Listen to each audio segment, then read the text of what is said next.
I'm Jacob. I'm Yuri. And we're going for a drive. 2024 Porsche Panamera 4. With unofficial launch control.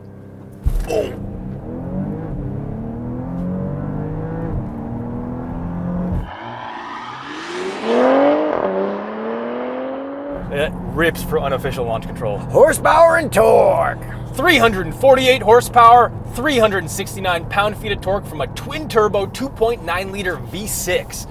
And I say unofficial launch control because we don't have the Sport Chrono package with the little clock up there, and that would get us the better 0 to 60 and a much better launch, but for unofficial, this absolutely rips. Yeah, it just doesn't say launch control, but every Porsche kind of has like an unofficial launch control at least. So if I was to floor it right now, a little bit of delay on that downshift for this 8-speed PDK. It's clearly geared for comfort rather than fast shifting like a 911 would be. Because this is like one above base model, right? Yes. So the 4 means this is all-wheel drive, but we have essentially base model power because it's the 2.9-liter V6. You can get a V8, and they even have this crazy thing with the e-hybrid and the turbo, Yuri. Okay, so that's the one where the guy's got an iPhone and he's moving it around and the car is moving to follow, and then it can go over bumps like whoop, whoop, whoop, whoop, whoop, like that Bose car? Yes, but we don't have that option. You have to have the e-hybrid because it works off the battery.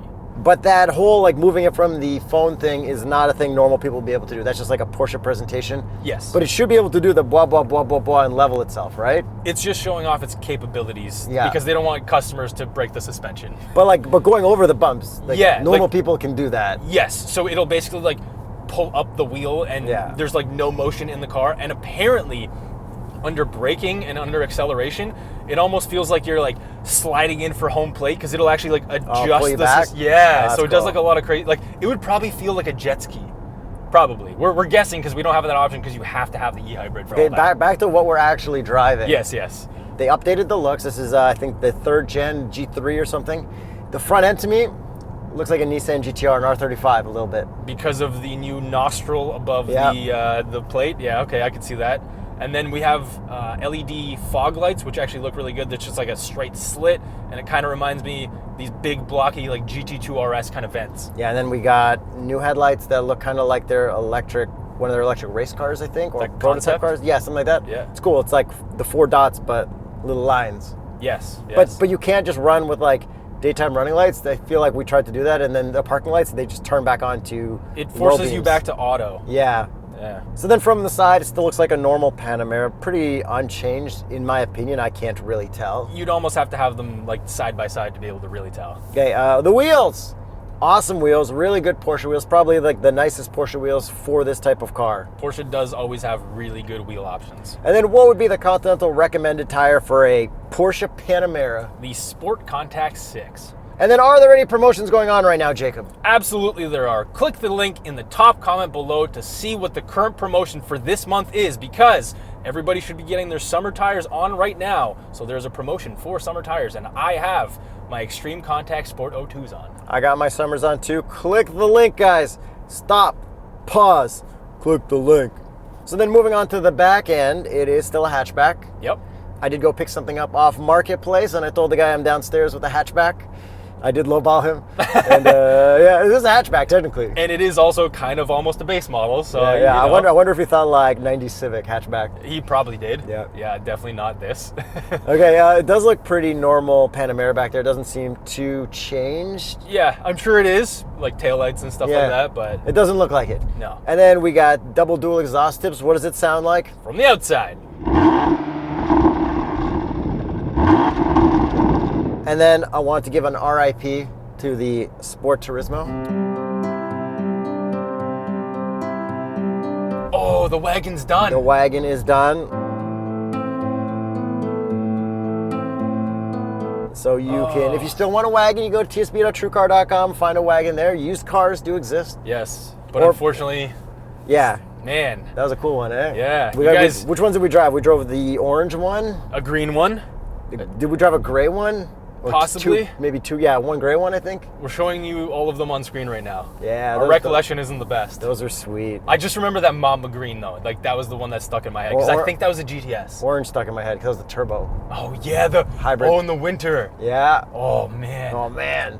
Okay, yeah. Anyways, I missed the sport turismo. And then this does have a pop-up spoiler, but it does not have the Transformer spoiler, which the top trim, I believe, has. Yeah, and we can control that with a button through this infotainment. But let's get to driving this thing. So the power figures. It feels pretty decent. Let me just floor it again.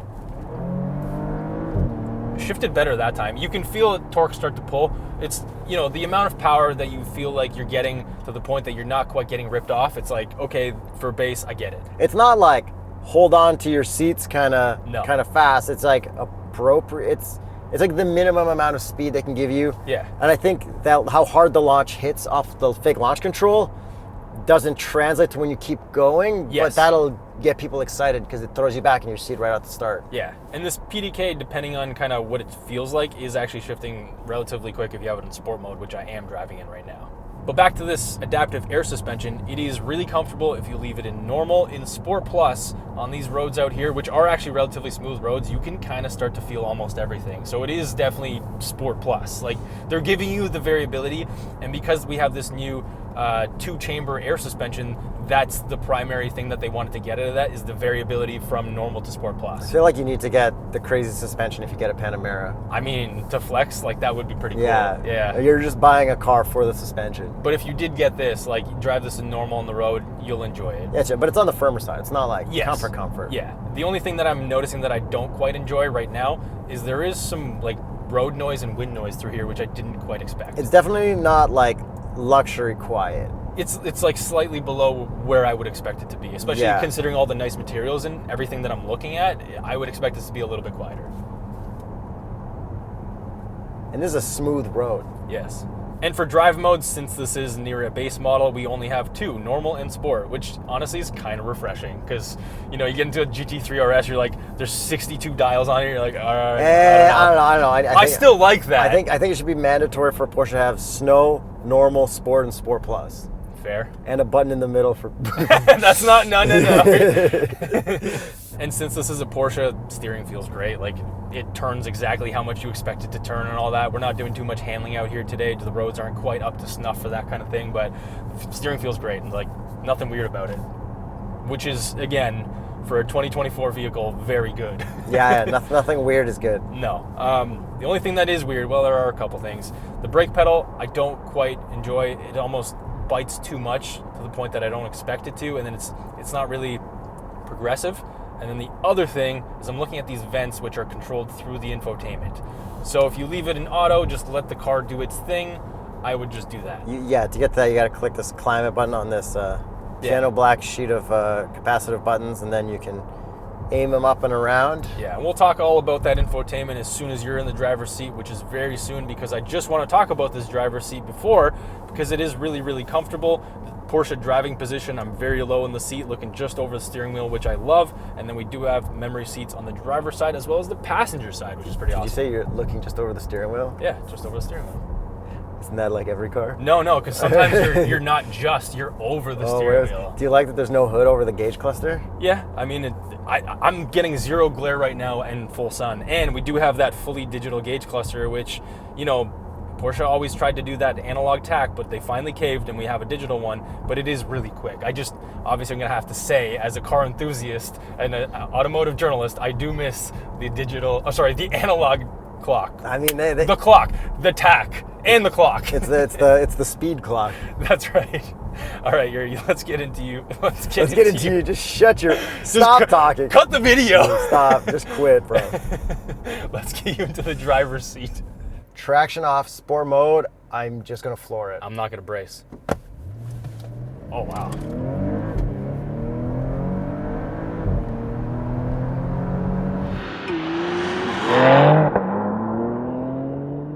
Still good, but definitely not close to that 0 to 60 of 4.5 seconds. It doesn't throw you back like that. Okay, so inside we got a digital gauge cluster, which we talked about. You can kind of get through some stuff, show maps on there. It's a little tricky to navigate, but you know, it's got a couple nice options. We have our infotainment screen here, and then I saw you put your greasy finger on the piano black passenger thing. Why would you put your finger on that piano black? Well, because you have a privacy screen, so you can't see my screen over here in front of me where I'm looking at the gauges. Yuri, floor for me so I can see how many G's you're pushing. That was 0.4 G's. So you can see it on yours and I can see it on mine. So that's pretty cool.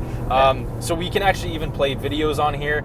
If you go through the settings and set it all up like we did on the Cayenne, I believe it's all the same screen. Everything looks kind of like the Cayenne now. They're going to that same thing. So I imagine the new 911 992.2 will be kind of similar to this. I imagine.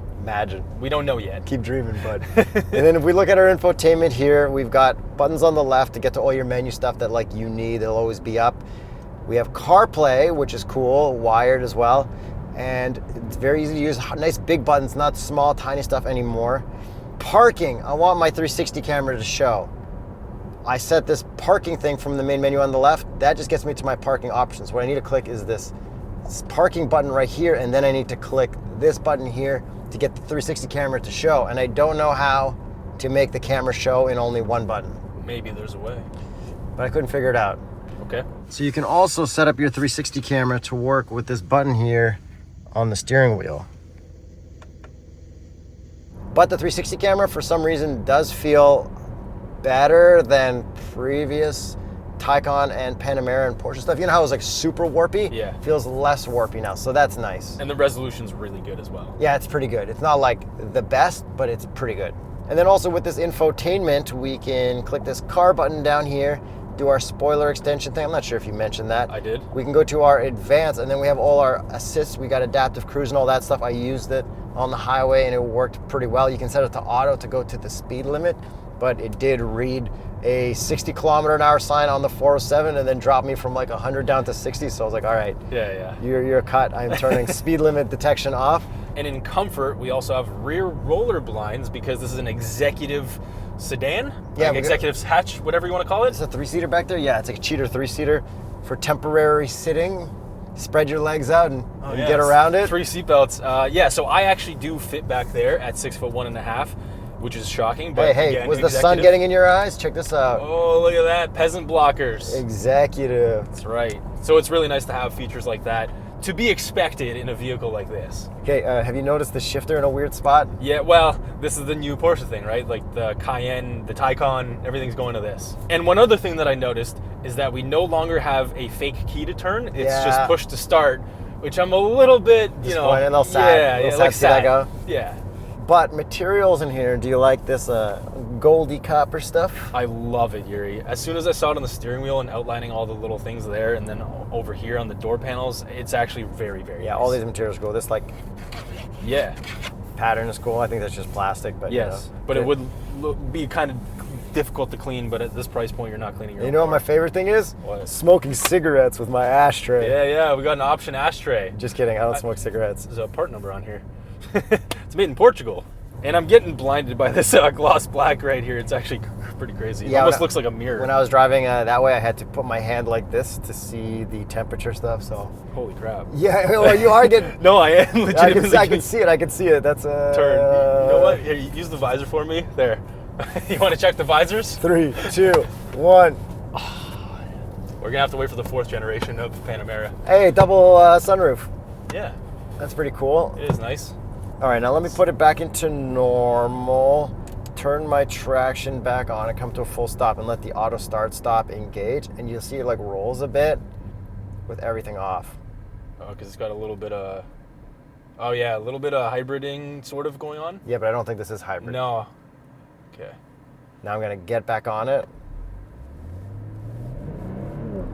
I've noticed sometimes that if you try to get on it like you normally would in a normal car, like say you're turning a left at a street light, and you're like, oh, I got to floor it to make this.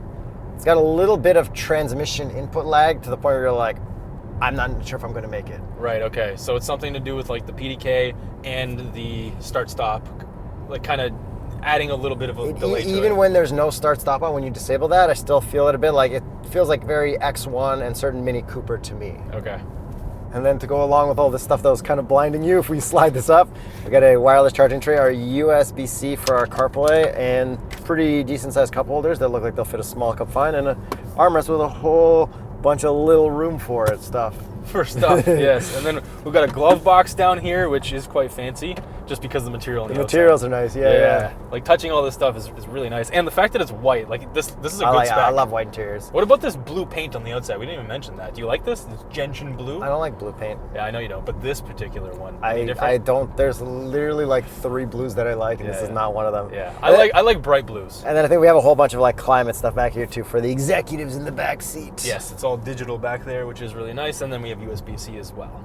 All right, so with all that out of the way, I think it's time we get to the price. This one starts at $120,600 Canadian. and this one's optioned out to $156,780. Pretty expensive for a Panamera, but you know, I really can't wait to drive the one with the crazy suspension and the Transformer spoiler. And I think they got it in like a cool Tiger Eye Pearl Acura color, which I am very, very excited to mess around with. Yeah, I think that would be super fun. Like just going full speed over speed bumps and seeing what happens. I'm gonna hit up the pump track for like skateboards and stuff. The car's just gonna go like this. Yeah, and then it's gonna. Yeah. Anyways, thanks for watching. Thanks for subscribing. Hit the notification bell, and don't forget to click that link for Continental Tires. Check out the promo. Here, it's on your shirt. It's on your shirt. No. There. Yeah. You nailed that. Nailed it.